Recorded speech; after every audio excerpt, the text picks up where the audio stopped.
Good afternoon, everyone. This is Dr. Anita Fowler, and I'm sitting with uh, Executive Pastor Lamont Harris. I am glad for this opportunity and day because I have been researching and studying um, succession leadership and succession planning um, for years in regards to leadership development. And what I like to do today is have a candid conversation um, with Pastor Harris, and that he can share his experience when it comes to church leadership, uh, also when it comes to pastoral transitioning. There's nothing greater than having a true demonstration of someone who's been there, done that. And that is what we're going to get today. So if you have questions today, please feel free to present them in the chat, and I'll be able to highlight them and see them at the same time. But again, so at this point, I am just going to introduce, let Pastor Harris introduce himself, and then we'll take it from there. So it's all yours. Thank you, Dr. Fowler. My name is Lamont Harris. I'm the executive pastor at St. Paul Baptist Church in Sacramento. I've been the executive pastor probably for the last 3 years. And prior to that, I've served as the church business administrator here at St. Paul Baptist Church. My responsibilities kind of include the strategic planning for the church, supervising staff. I'm involved very intimately on the business side of the church. I'm a liaison for a few of the ministries in the church and pretty much providing support to the pastor so that he can kind of concentrate on the preaching and teaching. So, kind of in a broad sweep, that's basically what I'm kind of responsible for. Well, that's actually that is a great combination when you talk about strategic planning. It's been a while since took a long time, should I say, a long road ahead for strategic planning to become a part of the human resource, especially when it comes to the vision of the church and that they were all aligned together. And so when it comes to leadership development, pastoral transitioning, I like to share that there's been reports about the future of the church and the future of church leaders, the availability of finding prepared a new generation of leaders to step in. And tell me what you know about uh, what you've experienced in that area. Well, what I've seen is that we're kind of right behind or at the end of a generation of pastors whose position was, I'm going to die in the pulpit, meaning that Mm, they didn't plan on succession and they were just going to pastor until the Lord called them home. But now there's a generation of pastors, let's say for sure 50 or younger, who aren't taking that position. And then even many of them, kind of come into the pastor or come into the church saying, I'm going to do 15 years, I'm going to do 20 years. I'm out at 60, I'm out at 65, and at the most, maybe I'm out at 70, because they have probably seen from observation, what it had done to their predecessors. So that's one of the things I see. And then I also see that a lot of new pastors or younger pastors, they go into their path with an exit plan. And when I say an exit plan, meaning that I'm going to be here for X amount of years, and they're willing to make that commitment. And then they have post opportunities, or they're setting themselves up, I put it that way, for post opportunities after they pastor. I think there's a couple of factors that may have contributed to that. So probably in the previous generation, many of those pastors, depending on their levels of education, they didn't have a lot of other options. And so they probably pastored as long as they did for financial reasons, because of what the church was able to provide them over the course of their tenure. But now you have a lot of younger pastors who've been blessed to go to seminary, to go to Bible college, and they're preparing themselves now for what they will do once they're no longer pastoring, and there are opportunities for them to do things once they're no longer pastoring. So I think that's part of the difference, because many of them, as I said, they've grown up in church, they've grown up in conventions, and they've seen what has happened with their predecessors, and then they have a different mindset than what their predecessors might have. So that's kind of what I've seen as it relates to kind of that landscape. and how did that feed into? I understand, and just for everyone to know, Pastor Harris has at St. Paul, the Sacramento Church, has gone through a succession planning and has just like recently, or in 2020, brought on a new pastor. Yes. I believe. How did what you experienced and what you had observed in regards to the uh, going from one generation to the next generation of leaders feed into your process for pastoral transition? Well, our pastor, Reverend Williams, or Dr. Williams, had, he at the point of his retirement, he had been here 49 years. And prior to that, we had a minister who was on staff, Reverend Reese, who succeeded him. And the one thing that Reverend Williams did that probably many haven't done is he had thought about bringing him on, probably 10, 15 years ago. So he knew at the point that he retired, he knew who he had in mind. And, he talked to the church about him. He talked to his church about him coming. So that was one thing we probably had to our advantage, that he had someone in mind that he wanted to bring on. And he was on staff at our church. And then the church that he got called to, they saw him here. They asked him to come be their pastor. So he was also familiar with the church, kind of grew up in the church. So that was kind of an ideal scenario for us. At the point that we started the process, because of some health challenges, Pastor was new and the Holy Spirit was speaking to him. It's kind of time to prepare to step down. So in that process, we probably, put together a written transition plan, but we worked with Pastor Reese probably for a year before he actually came on. He was here about 3 days a week and at his church about 2 days or vice versa, depending on what was going on. So he can get to know the members, understand the ministry structure, work with Pastor Williams. So we did that for about a year before he actually came on. And so he was kind of entitled the assistant pastor, and he preached and did teaching. So he had a lot of exposure, additional exposure to the congregation. And then we worked a lot with the congregation, educate them on what the transition would look like. We did interviews with Pastor Reese's church. And then we met with all the ministries within our church to let them know what some of the changes, what adjustments might look like. We brought Pastor Reese here. We did a number of interviews with him here. Then we allowed the congregation to ask him questions. And then we even actually had to make some modifications to our bylaws. So when it was time to vote, everybody who chose who could be eligible, we had to make sure who were active members in good standing. So there were a lot of things that we wanted to do also to make sure we were consistent with our bylaws. And then we did an anonymous vote, meaning that there's companies that have the electronic equipment that you can use for voting. So Pastor Reese is very adamant about, I want to make sure if I'm going to relocate my family, the church wants me, I don't want to come there, then I got to leave. So we totally understood that. So we actually, when we did the vote, only 2 people did not vote for him. And we just kind of think they probably didn't understand how to use the device because everybody else overwhelmingly was supportive of him. So I think the key was that Pastor Williams knew who he wanted. He had talked about, and he had been back and forth to the church. And then I think we put a plan in place, a written plan on what the process would look like. So some things we couldn't do to celebrate Pastor Williams because we're in the middle of COVID. And when we did a formal kind of baton passing ceremony, that was limited at that point, I think 100 people in General Assembly. So that kind of, we had to make adjustments on some of the plans, but kind of in a broad stroke, that's kind of the process that we used, which was, again, he had someone in mind. The person had been back and forth to the church. And then, we took a year for him to work with Pastor Williams and myself to get to know how the church was structured, how it operated, etc. Well, so you say you changed. There's so much there to unpack. So you say you changed. You had to modify the bylaws. Yeah, we had to make some updates in the bylaw just in terms of redefining who was a member in good and regular standing, because that determined who could vote. And so, and the bylaws had not been revised probably, I don't know, about 15 years or so. And so there were some things there that we actually had to modify because we wanted everybody who wanted an opportunity to vote to be able to do so. That's excellent. So, so I'm thinking as you're talking in regards to what the process used to be when you talk about a church committee and you have several candidates who apply for positions. So y'all stepped completely away from that process. Is that what? Yes, that was, we didn't, there weren't even multiple, just the one person. And is that something you had to change in the bylaws? I mean, how you make that happen? Because Well, I'm in the sure. bylaws said if you're looking for a pastor, yes, it talked about bringing in multiple candidates. But in this case, we had a business meeting, and pastors, I'd like to recommend Pastor Reese. And he had been talking to the congregation about him a few years before to succeed me as pastor of the church. And so the church voted to say yes. But then he also said, I want to put together a succession plan that we will follow so that there's a process. And that process meaning that, investigating him, interviewing leaders at his church, the church having an opportunity to ask him questions, him responding to some things in writing, him preparing some things in writing.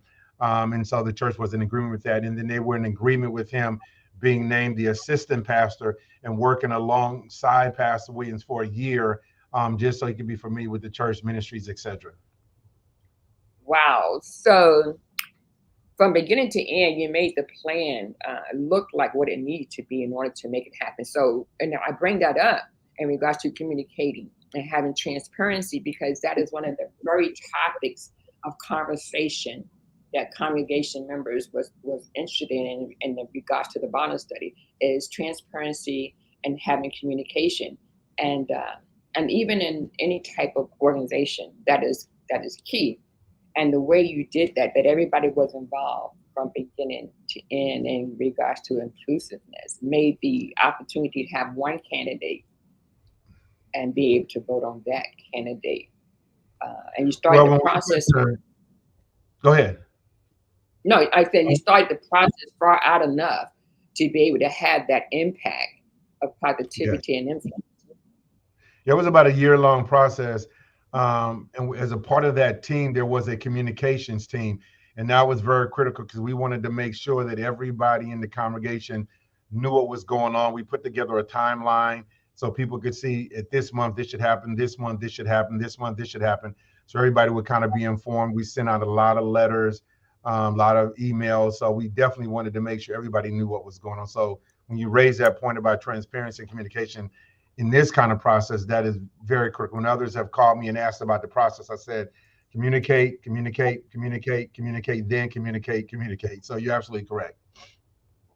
Wow. So, what part, I love this because I'm sure there are people out there trying to figure out what that looks like because we're so used to the traditional process right now. I could be wrong, but I'm just speaking from my knowledge base. I've been in around church and with people who've been involved in pastoral search committees, and I have never heard it happen like this. But I do know that it has happened where only certain bodies of the church got to vote, where you guys did it and you had the entire body to vote, but you validated the body of members. Everybody that was 16 and over were able to vote. Okay. And was that the only criteria? Was that you validate the membership and that they had to be 16 and over? Yeah, they had to, what we call them, consider a member good and regular standing is that within the last 90 days, they've at least made a contribution to the church. They've had communion, they've attended worship, attended Bible study. So some of the adjustments we made were we have a number of members in our congregation or homebound elderly. So we made modifications at how to accommodate for them. So we sent out a communication to all of our members and said, if you fit this category of homebound, have not been, please contact and let us know so we can note that in your record. And so when it came time to vote, they could still vote because we knew they weren't coming because of age or because they didn't drive anymore. We made arrangements to mail them communion. So we knew they would have taken communion within that 90-day period. So we tried to do those things just to accommodate people, because we knew this is a major, probably the most major thing you're going to do in the church, either hire a pastor or terminate a pastor. And so we wanted to make sure that those who have been around a long time but who couldn't come and who couldn't meet some of those criteria. So that's what I mean when I said we made some adjustments and voted on some modifications and updating amendments to the bylaws. They Oh, basically ended up being amendments to what it constitutes to be a member in good and regular standing. no, no, that's excellent because that is again normal. Normally, you hear about um, church looking for a pastor or the process of looking for a pastor in that time frame of going from like 12 to 18 months, so much could happen. But Mm-hmm. unless you are streamlining it and you know and you're intentional about your process, which just sounds like exactly what St. Paul was doing, that you were very intentional and you were very methodical and considerate and inclusive. So there was a lot that went on to it. How large was your communications team? The communications team probably had about two chairs, about 7 or 8 people on it, 7, 8, or 9 people on it.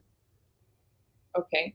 And were they of different from different committees of the church or No, we actually, everybody that was a part of a team, a sub team of the entire transition team, we built it just for this. So we did, there were people that, so we, it's not like we said, this ministry do this. We actually built a team, but we did pull from some people that were in existing ministry. So, for example, we had a children's team, and with that team, the pastor wanted to have, I think we called it pizza and the pastor. So they had to sit down with he had to sit down with the children, had pizza with them so they could ask them questions, they could understand the transition.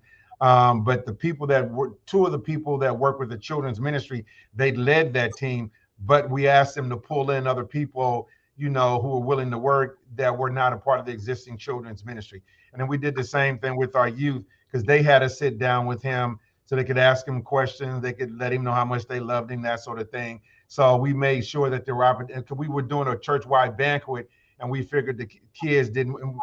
We just had hot dogs and stuff for the kids or the youth. We figured they're not going to want to come to a banquet, so he wanted to make sure he had something with them that he could spend time with them and they could spend time with him. So those particular teams weren't from any existing team. We built teams for every sub team that was on the transition to a part of the transition team. Has anybody asked y'all to put this in writing so they could mimic it?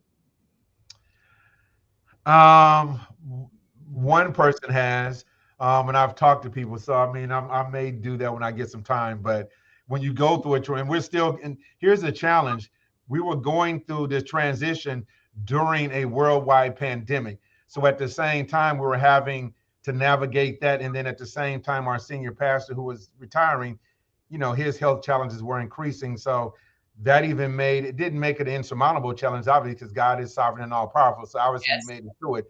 But there were just, so many other things that, we had to tweak through that process. But probably, maybe within a matter of a year or two, if I had the time, I've considered putting something together. Well, this is extremely helpful because I guess at this point, you're right.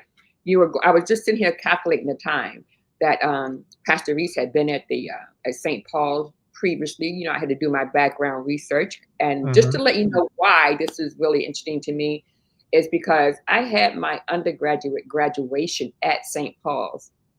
Oh, did you? Okay. Yes, I was stationed in Sacramento in the Air Force, and Okay. McClellan was the first base. Uh-huh. I remember And that. I did 12 years out there, and then I transitioned out to go to college. Then I went back in, and they so behind in graduation. We weren't even in the pandemic.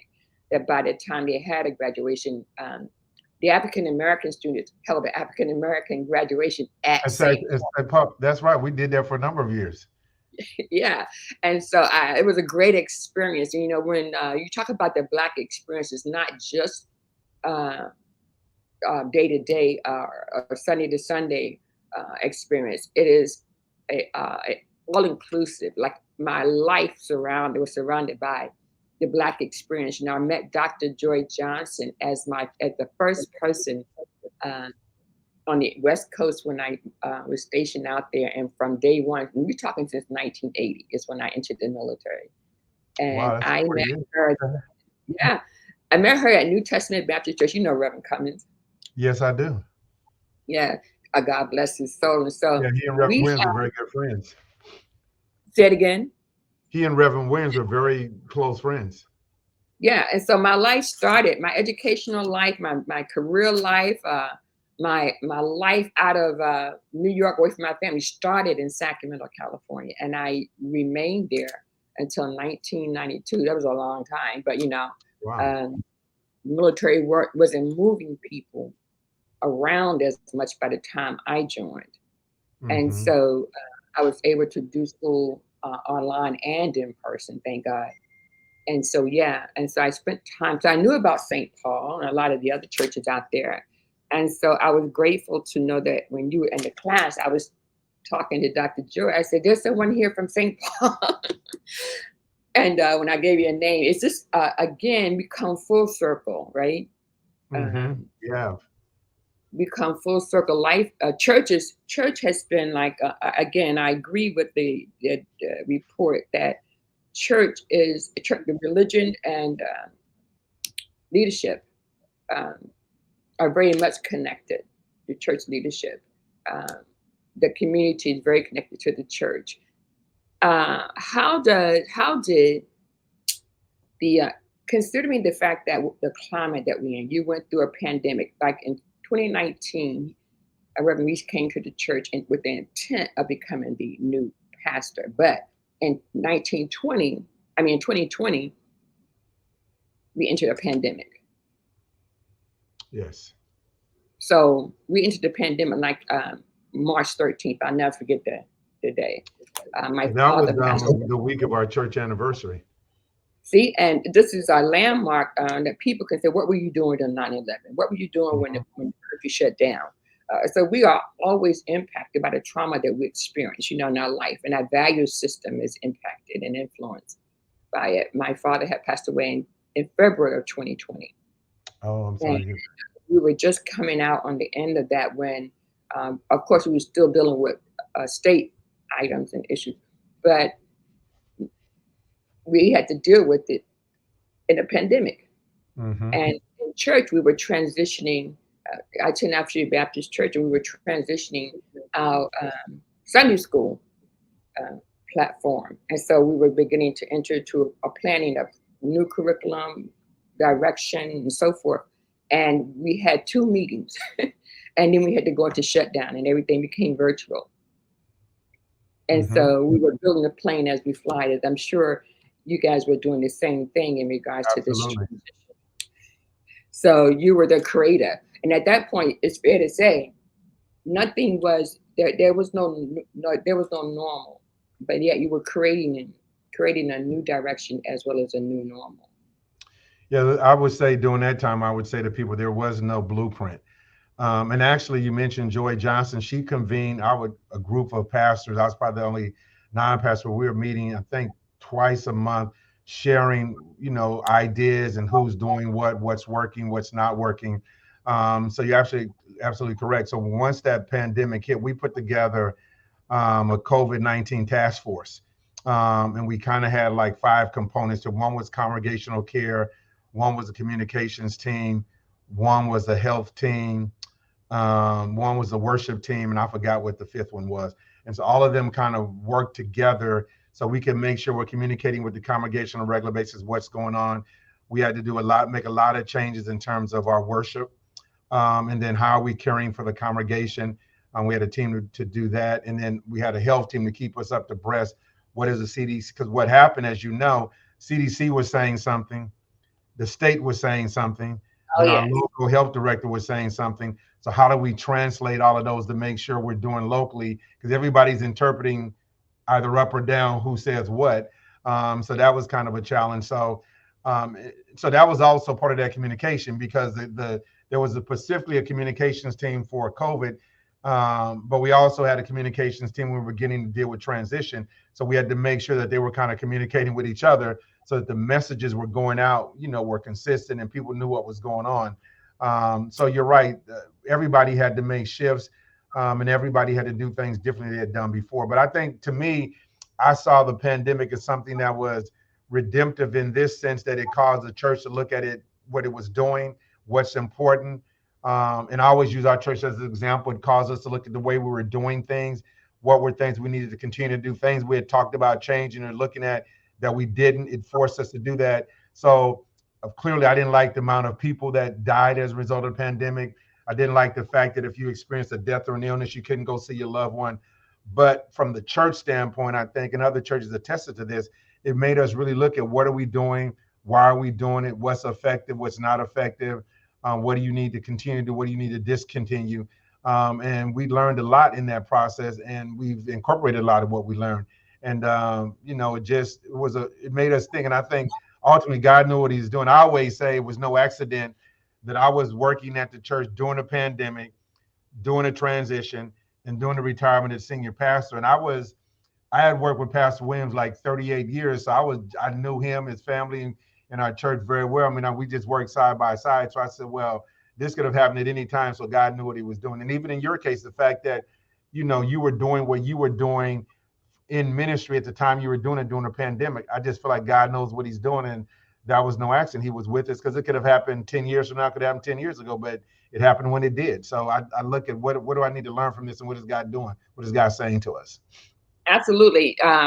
Because as believers, we know that God is still in control, no matter Hmm. how traumatic it looks like, I'm sure we've all experienced some trauma in our life, and yet God still was in control, and He's a keeper. And here we are.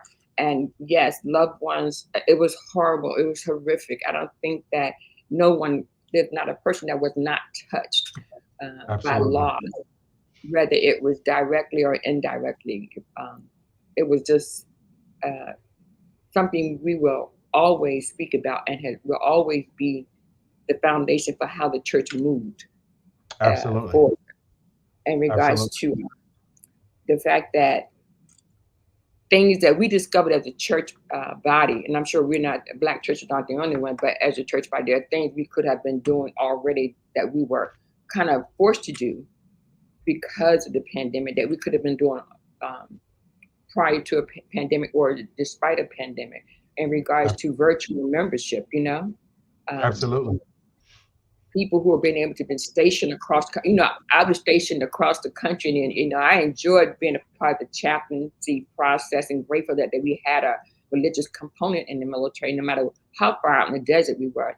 But can you imagine what that would have been like if I had been able to continue my membership and activity and virtually being Hmm. stationed overseas, and how helpful that would have been spiritually in Absolutely. regards to growing. I mean, because I was pouring out and I was receiving in, but can you imagine the pouring in that would have happened had it been a virtual uh, Absolutely. process? So we did it for schools, but we never thought to do it for the church institution. So there was definitely a lot of growth going on, and I'm grateful for those who, for being a part of a clergy group with Dr. Joy Johnson, because she has several pieces. She's a blessing. Hmm. She has several groups that she had pulled together, clergymen and women, and that we would just meet and just talk. And I think that that was necessary. And so I always say, God didn't create this mess, but He could sure use this mess. Absolutely. Absolutely. Absolutely. I thank God for that. And when it comes to developing, well, when it comes to your succession plan, tell me. I heard the moving pieces. Now, typically we are used to creating, in the corporate world, creating a leadership pipeline, right? Mhm. But their pipeline consists of a list of names that somebody put on there because of they like them or they know them or for whatever reason. It could have been politically related, could have been just business. Um, but the intentionality was not to just give a broad, uh, to be inclusive of different people. It was always somebody you knew.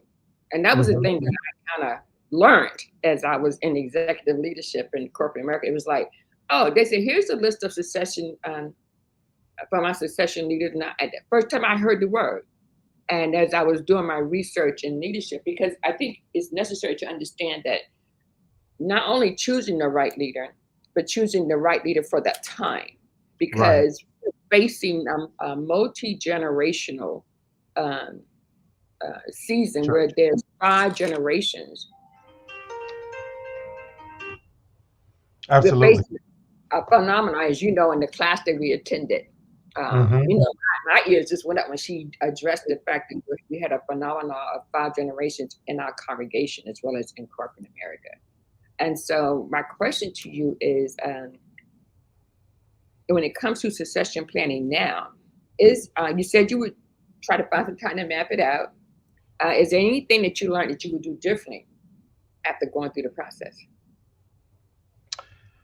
Um, I say this with all deference, what I'm going to say, because Pastor Williams really wanted Pastor Reese. I think if there was a person we didn't really know that he wanted, we might have asked harder questions.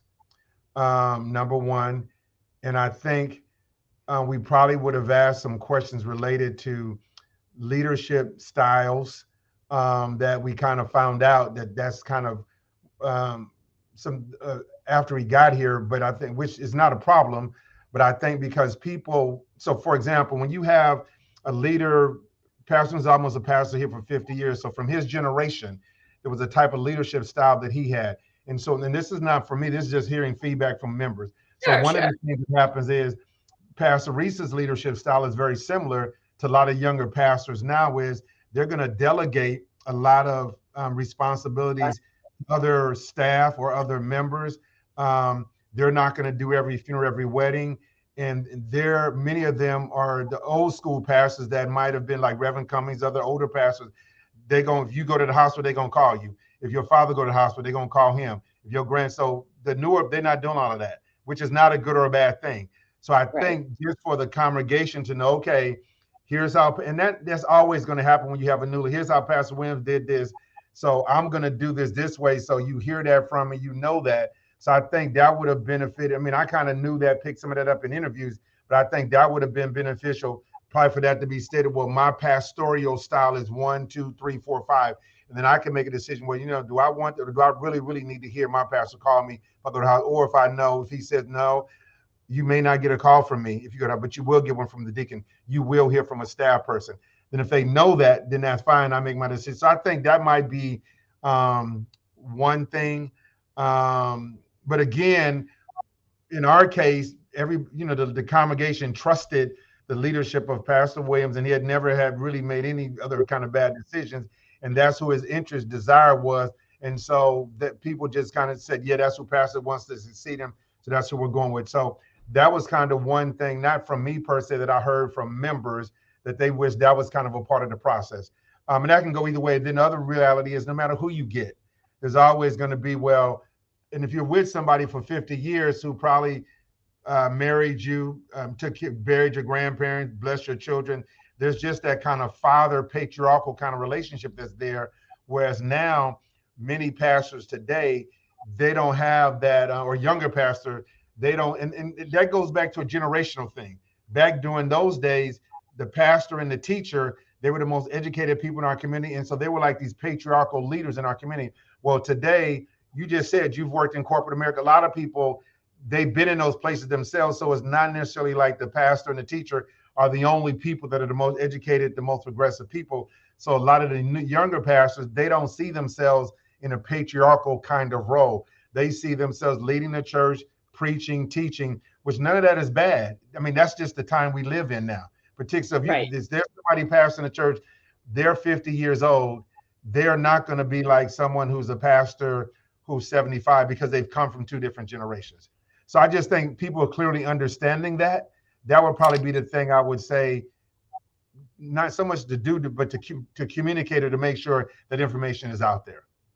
Yeah, because again, uh, with the emergent generation, with the experiences that we encounter in life, and given the Black church and the Black community, when we talk about the politics, the pandemic, and Mm-hmm. it was three P's: politics, the pandemic, and I can't think what the other one was. In regards to the community that we Mm-hmm. serve, you're gonna uh, you have to be able to ask those questions and modify those questions based on that time frame. And Absolutely. that's what made me want to talk about succession leadership, because you also use succession leadership like when you are pastoral transition or leadership transition, not just when the director or the pastor lead, but also when you have leaders within ministries or within the church. When you talk about leadership styles, types of leadership, there's going to be a need to shift, and how do you make that shift? Can use a succession plan to do so.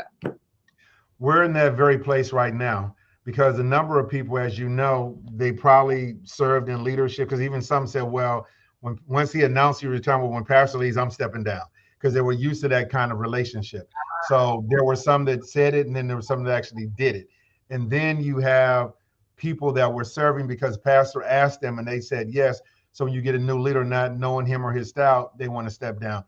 Then so that's kind of where we are now. So what we did was, we also, when Pastor Reese came in, he said, I want to look at our values, our mission, our vision. So he had, and that happens in corporate America. You get a change in leader in all industries.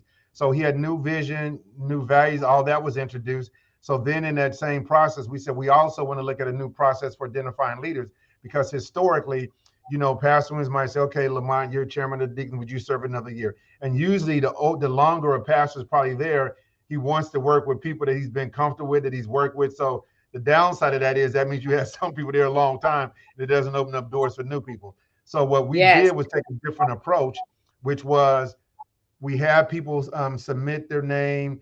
There was, I don't want to use the word application, but there's a document we had them complete, the shape test, the spiritual gifts test, and there was a leadership test. And we had never done it that way, which actually I've been advocating that because my position is, and I think you said it earlier, you want the right person in the right place. And I think ministry only flourishes if you have a passion for a particular area. That's the area that God has called you in your life to serve in, and so that's where you want it. So when you can get that mix or that combination, then that ministry does much better, as opposed to you got asked and you just said yes because you got asked. So that's kind of where we are now, and we're trying to look at how do we incorporate many of our young adults, because like many churches, and this isn't a bad thing, but when you have on the positive side is, if you have a leader who was here as long as ours, almost 50 years, you're going to probably lose some connection with the younger people. And Yeah. most of the data I've read that says your median age of your congregation is 10 years above the leader, 10 years below. And that literally was our case. And so that meant we did lose kind of a whole generation of our young adults, which you hear most churches say they have lost, or traditional Baptist churches, their young adults. So now we're trying to pull them in, but then they grew up here seeing not opportunities, not doors, and older people not giving them opportunity. So long answer to your question, we're trying to work through how do we establish new leaders, how do we provide training for them, and we're also putting plans together now. How do they understand our new pastor's leadership style, because it's different than our previous pastor? How do you access leadership opportunities? We're creating new job descriptions. So we're doing a lot, and so we started it this year, and it very well may come to fruition next year. And so even this year, when we sought new leaders, a lot of people said, "No, I don't want to be in leadership. I want to relax. I just want to check and see how things are going to go. It's a lot of responsibility, so we're getting a lot of that feedback. And then based on age of our congregation, a lot of people are retiring or retired.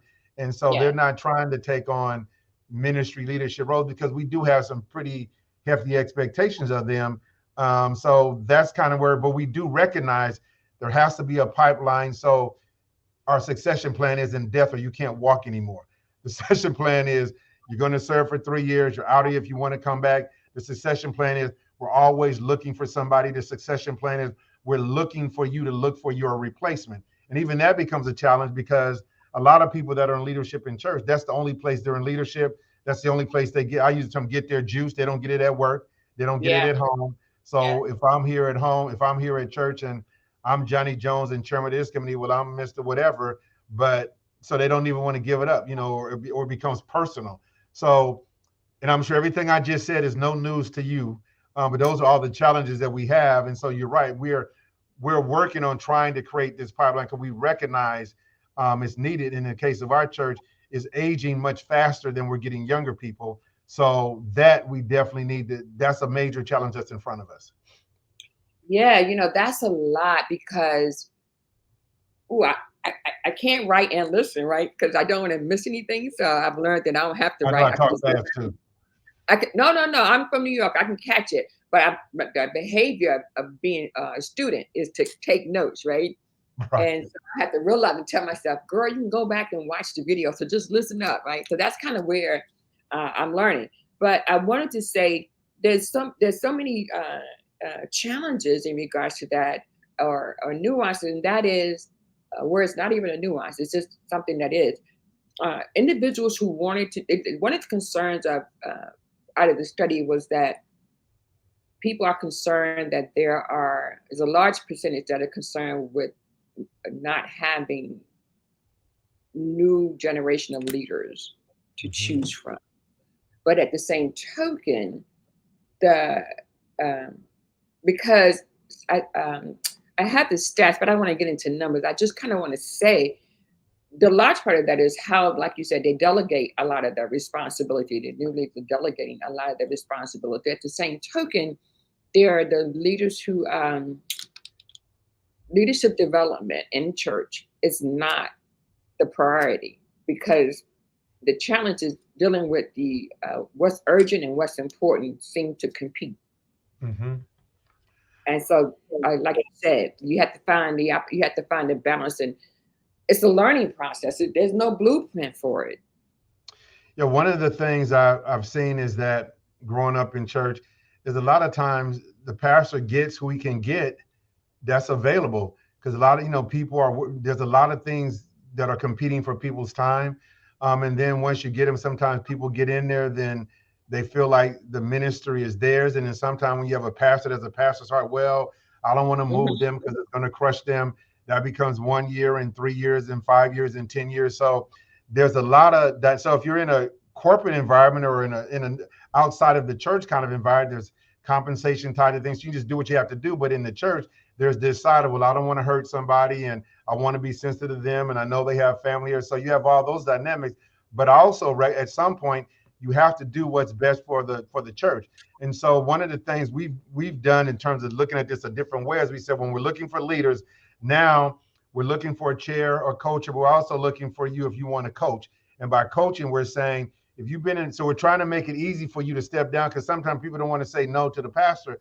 So we're making it easy for you to step away, but still value, which means that if I've led the men's ministry for 15 years straight and another 5 years, as a coach here, I'm no longer leading it, but I could be a coach. So if my successor, so I need help with this, then you can still contribute. You're in the role of a coach. So that's one of the things that we've done, is incorporated that if you've been in ministry, there's certain areas you feel like you have strength in, you no longer want to lead or chair, you can still make contributions, because we said there's been a lot of people, and as you know, in church, they're just good, faithful people, but we Yeah, don't want to throw them out to the pasture. So how do we yeah, value them? How do we utilize their gifts and their skills? So we came up with, a whole creating opportunities for you to be a coach, so you can still contribute, but it doesn't mean you have to come to every meeting, you don't have to be in leading things. So that's one of the things we've tried to do. So we've tried to be intentional and sensitive to that, but we're still being challenged to turn the corner, because with COVID, it also allowed people just to get relaxed yeah. and just not on their game in terms of ministry. And so now we're having to rebuild that with some ministries. And so it's kind of a challenge, but it's, when I talk to other people, they're saying they had the same challenge. So our goal is to put the system and the structure in place and to trust God to help us identify, find the people, and then to make it easily accessible and to communicate it in such a way that people know. Because some people say, well, I didn't know that's what you had to do to be a leader. And then as much communication as we've done about those who have an interest in it, well, I didn't know this, or I didn't know that, or I thought this, or I thought that. So, so communication, as you know, in church is probably the biggest challenge that you have, because everybody hears the same message A different ways. Well, different. I didn't know this, or I didn't know that, or I didn't hear that. So, Oh no, and everybody got an idea until it's time for it to execute. Um, exactly. and so the great opportunity that I experienced about going to school, because I do believe in the anointing of the Holy Hmm. Spirit, and that God will give Absolutely. us all that we need. But I also believe He wants us to have access and to those things that we need as well academically. So I learned a lot on the road in the military, but I learned a lot when it comes to people um, engaging through the church, and that helped me in my civilian jobs. But one of the things I learned in my studies during my doctorate on leadership, I fell into leadership because I was so disappointed with leadership coming I up in the understand. and we started using the word mentoring, and it became so desensitized and overutilized, that I became so frustrated, even more so as I got up to be a leader. Like one of the things I experienced is that you either look at leadership and say, I'm going to repeat that, I like that, or I'm not ever going to do that, and so you figure out where and who you'd like to model. And so in my research, I decided to do a study on the impact of employees during a transition. Hmm. And even though I did it in a government institution, I was always thinking, how does that impact the church when there's transitioning going on? Well, one, you have people that are loyal to the predecessor. So in our case, we did have staff, all the staff, the existing staff were very loyal to our pastor, previous pastor that was succeeded. Number one. Number two, the new pastor that came in, he had, when I say higher expectations, is meaning that if you weren't doing everything up to par, he wasn't going to, his pastor's heart didn't kick in as much as the previous pastors.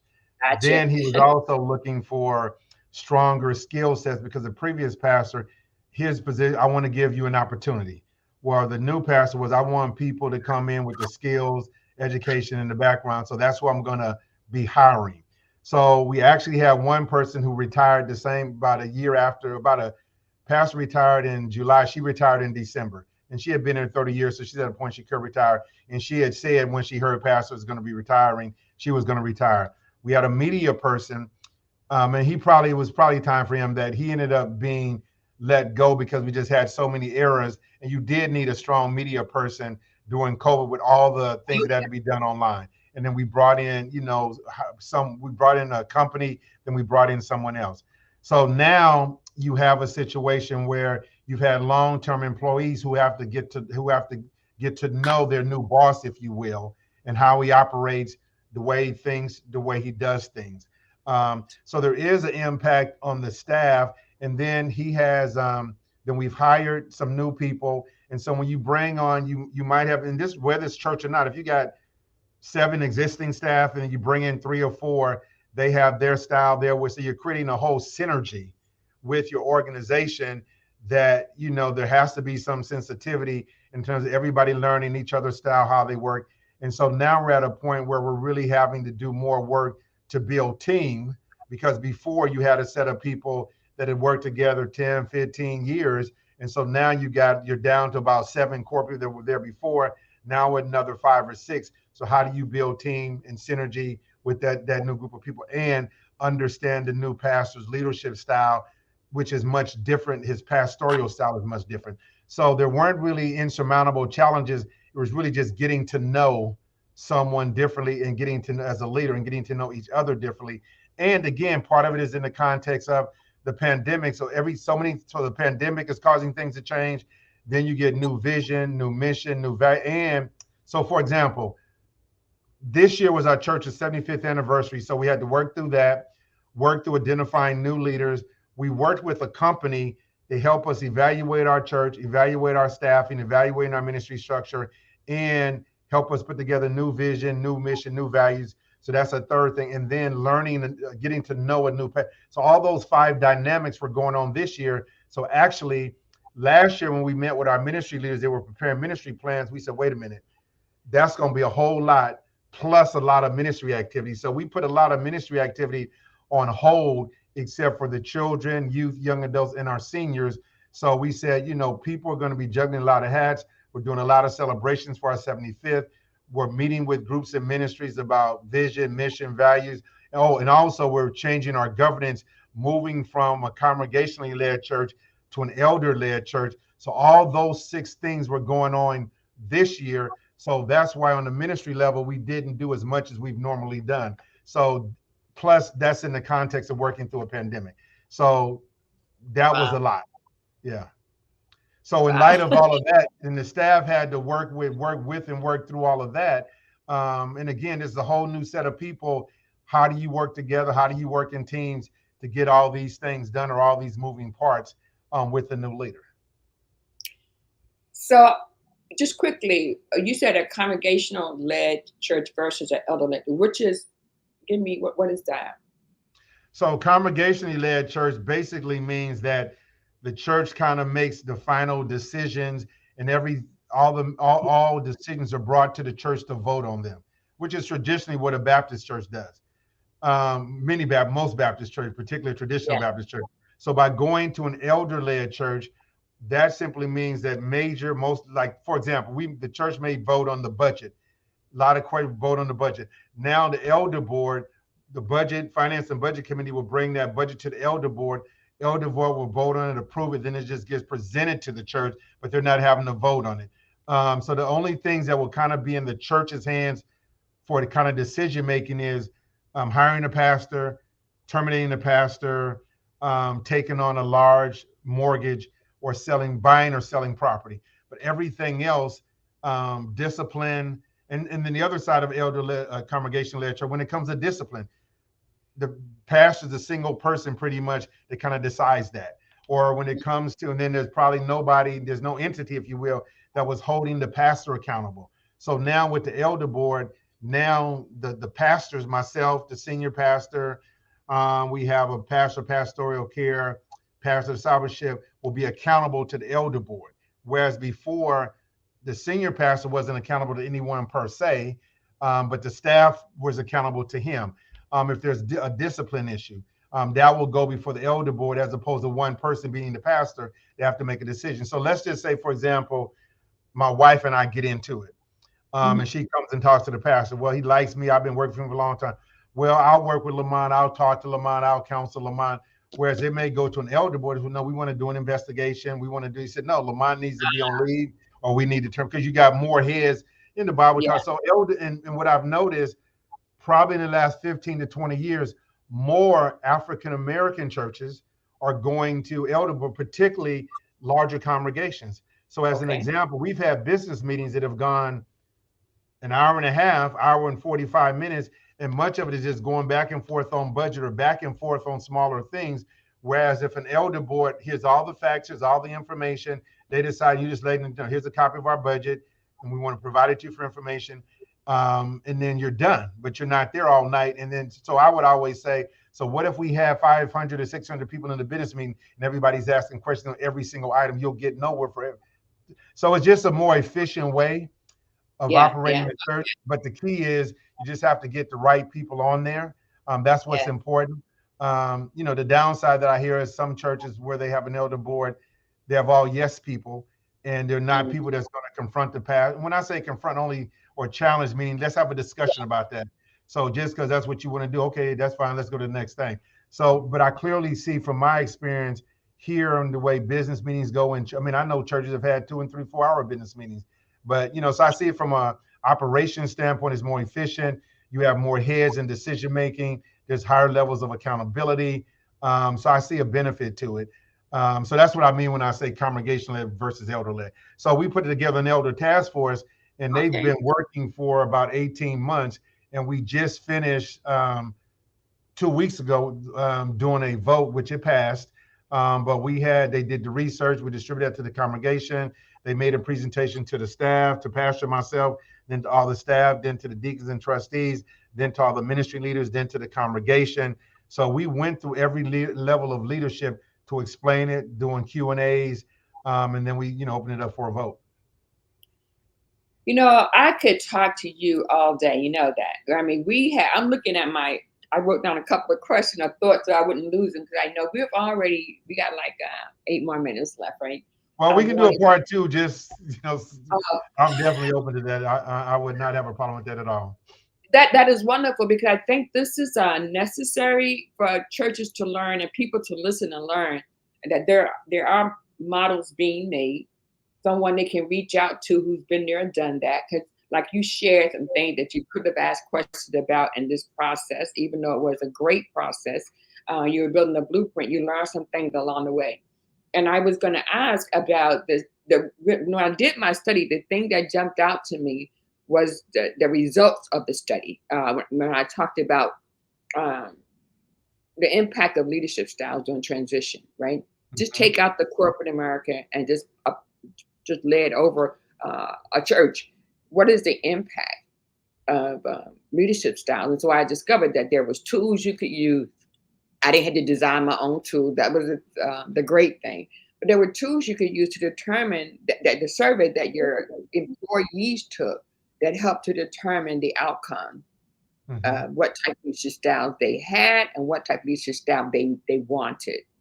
And the results were, I was looking specifically for transformational leadership, the impact of transformational leadership, being a believer, would have on a corporate America, and how that relate back to their faith life. And so listening to you, again, talking about leadership styles and the emerging of new generations, again, corporate America is no different than church when it comes to what makes up the congregation, or who Absolutely. makes up the congregation. So you need to know what leadership style. So, um, like you say, you brought in a company. See, and people have to understand the monetary value in being able to do that, and what's important versus what's urgent. Well, one of the things I would say about both pastors is They understand the value of expertise. So, as an example, with our previous pastor, we built a church, we built a family life center. But what we did when we built the church, he brought in a capital stewardship campaign company, and that was in the late '80s. During that time, most African American churches were not bringing in professional consultants to help them raise the money. And even most of our comment, well, why do we need to pay somebody to help us raise the money? And what he said was, this is what somebody does all day, every day for a profession. And it helped us to raise them because there's a system and there's structure and there's principles that are related to fundraising. Just like in corporate America, they're what called fund developers. There are people who Yes. get paid big bucks for helping companies, schools raise money, and so there are people that help churches do that. So the church saw the value of that. So then when it came time to look at our values, our vision, our mission. Yes, our church has done strategic plans like 3 times, but bringing in this company, that helped us to get someone who has the expertise.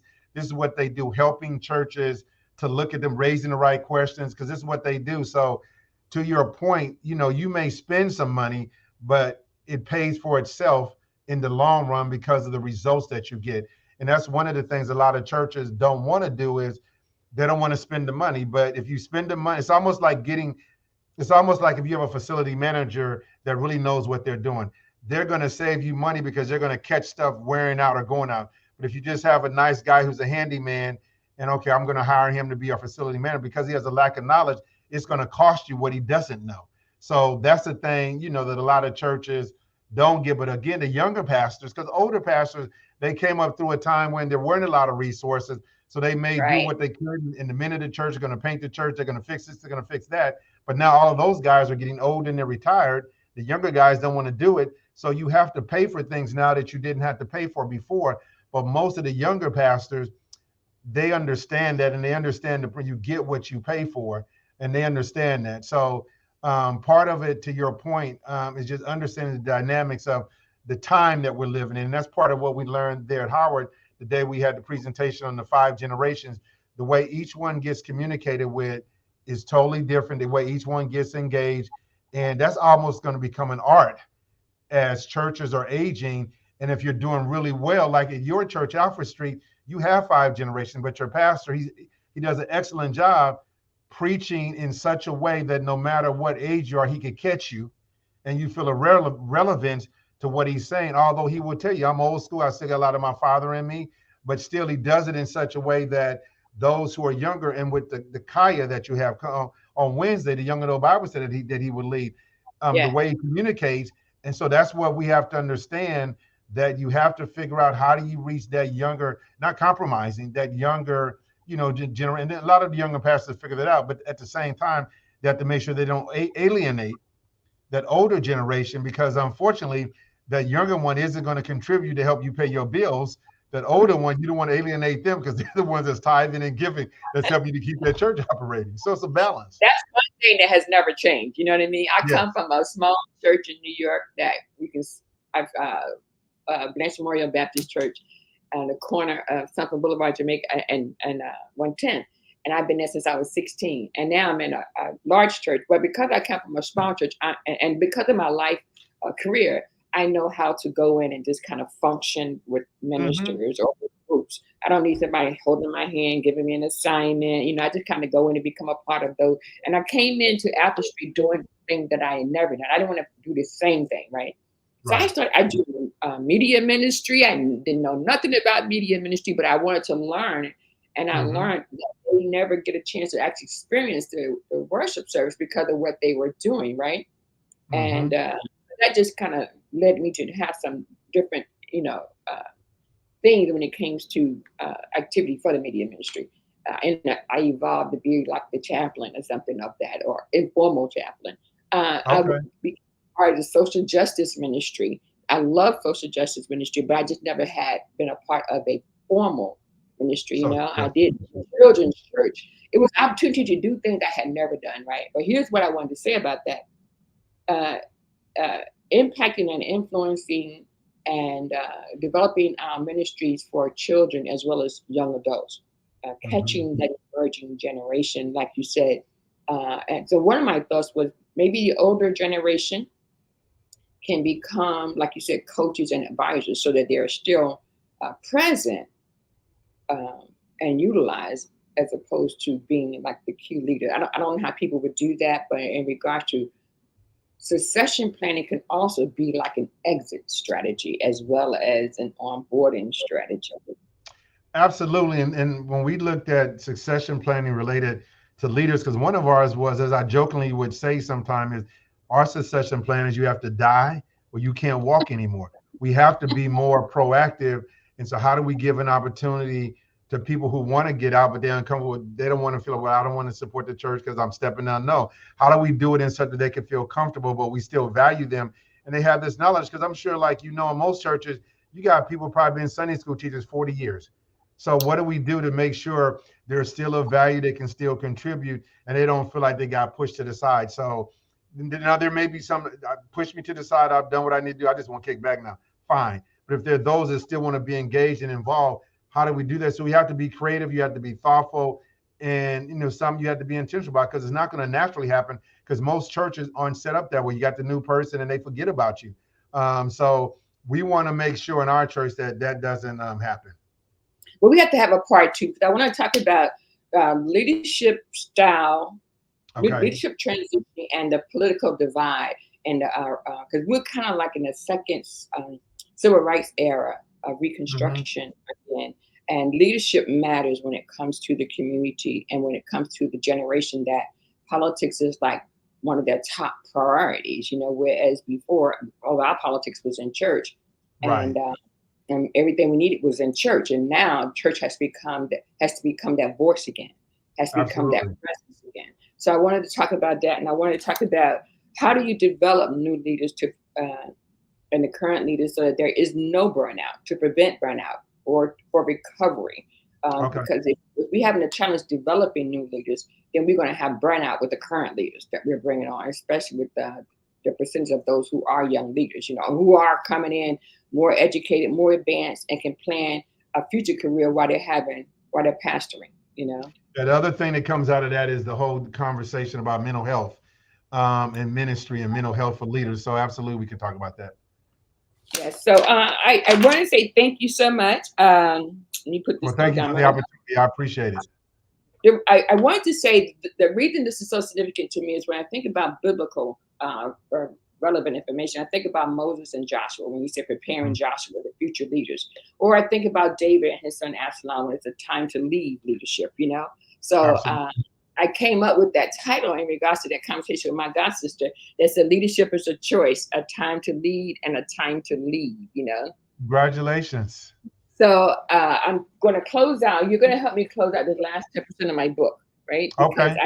I needed relevance in regards to church. Uh, I had enough from corporate.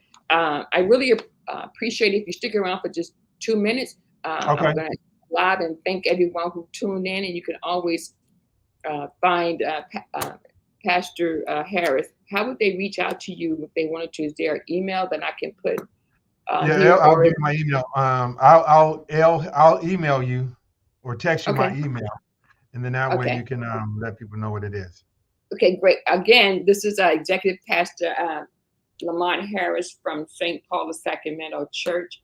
He is a magnificent vessel that God has used to create a blueprint that could take us into some significant changes and some results for churches. So I want to thank you for tuning in. If you have any questions, please feel free and go back and look at the video. It's on my social medias. Thank you. And God bless you. Have a great weekend, everyone.